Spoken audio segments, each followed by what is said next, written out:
Deputy Prime Minister. Thank you, Mr. Deputy Speaker, Acting Speaker, I should say. First of all, I'd like to join the debate for a short time, just to commend the Treasurer for the paper is put before us.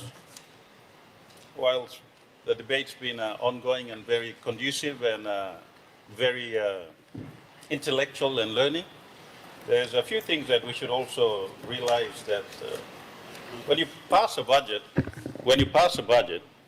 or when you have a budget, the budget is just that. It's a guide in any business. Mr. Acting Speaker, it's a guide. It's a guide for government, like in any business that you put in figures for. Point of order, Mr. Speaker. We have a point of order. What's your point of order? Acting Speaker, we can't trivialise the national budget. When we bring the budget to Parliament and the honourable leaders of the House pass the Appropriations Act, it becomes law. Thank you. It's different to a business budget. Honourable Deputy Opposition Leader, let the Deputy Prime Minister explain from what he has started his statement.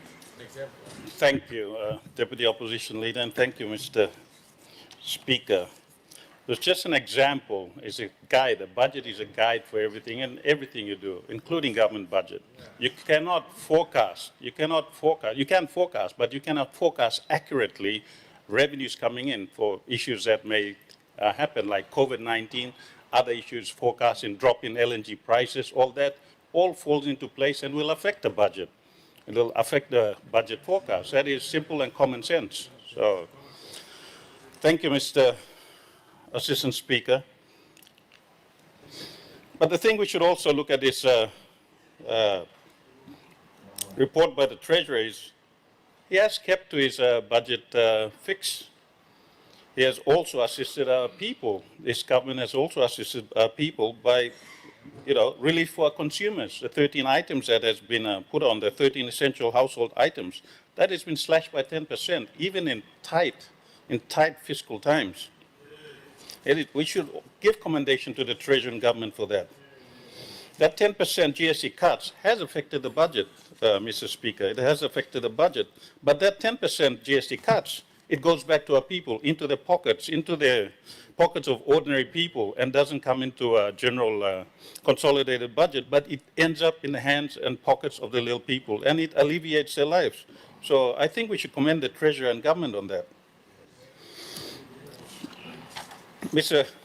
Assistant Speaker, Mr. Speaker, even forex shortages that have been identified as the greatest barrier to growth in PNG for the last 8 to 10 years, that has now been alleviated. There used to be a long line of FX shortages.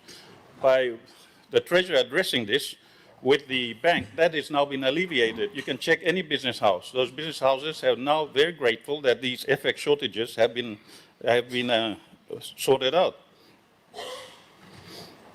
With the ongoing budget repair, you can also see that starting from the second row, we had a shortfall in tax revenues, according to the Treasurer, of 248 million, and an even larger shortfall in non-tax revenues of 1.295 million. This was due to LNG prices that we didn't forecast would happen in this year. That is why I pointed out to the good Deputy Opposition Leader that whilst a budget is forecasted, you cannot be accurate when something like the LNG prices drop. And that is something that government cannot be able to foresee in the coming years. We also had major overruns in the cost of teachers and health workers' salaries, totaling 737 million. Those things are for essential workers, Mr. Deputy Speaker. Those are for essential workers, and we couldn't be able to cut that. And the actual overruns cost us 737 million. Combined, we needed to find nearly 2.28 billion in cuts or deferrals in the areas, as the good Treasurer pointed out. But the Treasurer, through hard work and tough judgment calls with government, has been able to make these cuts and been able to keep us on track in tough, trying circumstances. So we should give credit where it is. This has resulted in a public investment program of cuts of 893 million. So that, Mr. Speaker, is something that we should commend our Treasurer for, and not only criticize him.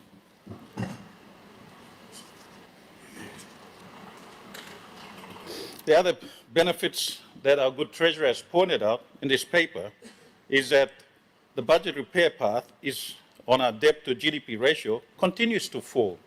Every year we take out $1 billion kina and we continue to drop that from 52.6% in 2021 and now down to 49.5% in 2024. Despite the huge pressure on the Treasury and government, he still continues to maintain that pathway to financial recovery.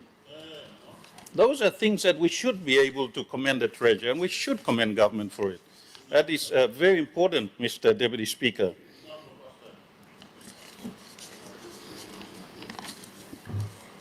And Mr. Deputy Speaker, there remain revenue challenges.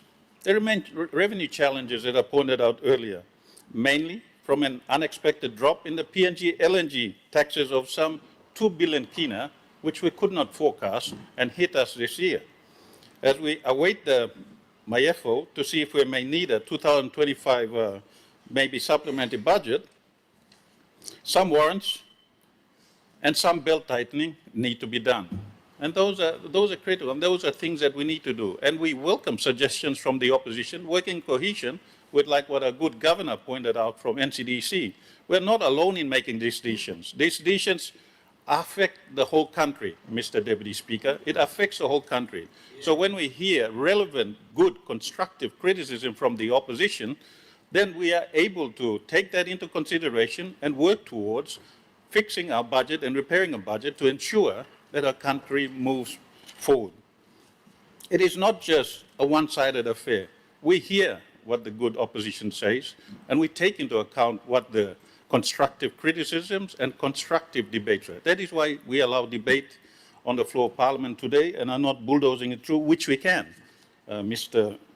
Deputy Speaker. With that, Mr. Deputy Speaker, once again, commendations to the Treasurer on his hard work, sleepless nights, and criticism throughout. Thank you on behalf of average citizens of Papua New Guinea for the 13 essential household items which have affected our budget but benefit our people in rural Papua New Guinea, in our urban communities. There is also signs of hope that foreign exchange availability is now happening. There is a less backlog in foreign exchange convertibility. So I would say, despite a tough year in 2024, for revenues and financing, our final budget outcome demonstrates, as the Treasurer quoted, 94% of the government of PNG budget was delivered last year. And PNG remains on track with our budget repair program, despite things like the Mulitaka disaster, various floods, various earthquakes that continuously affected our nation, which we didn't foresee, Mr. Deputy Speaker. Those things affected our budget, and that is common sense.